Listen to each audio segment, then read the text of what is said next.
Hello views எல்லோரும் எப்படி இருக்கீங்க? நீங்கள் வந்து லேப்டாப் வந்து செக் பண்ணிவிட்டு போயிடலாம், மழை பெஞ்சதுக்கு அதுக்கும் செக் பண்ணிவிட்டு போயிடலாம் அப்படின்னு சொல்லிட்டு ஃபுட்டு வைக்கிறக்காண்டி வந்திருந்தோம். இந்த கர்ணப்பேர் வந்து மேலே இருக்கானுங்க, அந்த கர்ணப்பேர் வந்து 2 எக்லைன் பண்ணியிருந்தானுங்க. ஏற்கனவே எக்லைன் பண்ணி வேஸ்ட்டாக தான் போச்சு. இந்த வாட்டியாவது ஒழுங்காக செக் எடுப்பானுங்கன்னு நம்பிக்கையோட சரி இருக்கட்டும் அப்படின்னு சொல்லிட்டு பார்த்துக்கிட்டே இருந்தோம். நைட்டு எப்போதும் போல் நம்ம கேஜை வந்து செக் பண்ணிடுவோம், ப்ராப்பராக செக் பண்ணிவிட்டு தண்ணி இருக்கா அப்படின்னு சொல்லிட்டு இது பண்ணிடுவோம்.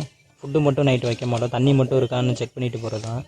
அதே மாதிரி செக் பண்ணி பார்த்ததில் ஒரு எக்லைன் கிராக் விட்டதில் ஒரு சிக்கு மட்டும் எடுத்துருக்கானுங்க. அவனை தான் அந்த கையில் வச்சு பார்த்துக்கிருக்கேன்.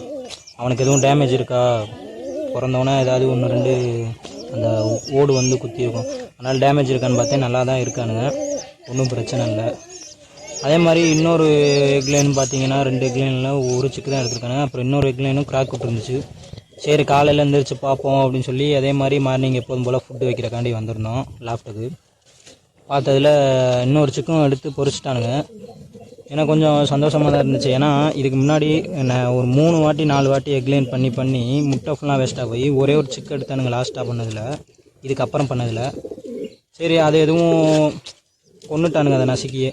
சரி அதனால் இவனுங்க எப்படி வரானுங்க என்னன்னு சொல்லிட்டு பார்க்கலாம்னு சொல்லிட்டு அடுத்தடுத்த வீடியோவில் வந்து பார்க்கலாம். ஃபாலோ பண்ணி லைக் மட்டும் பண்ணுங்கள் ஃப்ரெண்ட்ஸ். பாய் பாய்.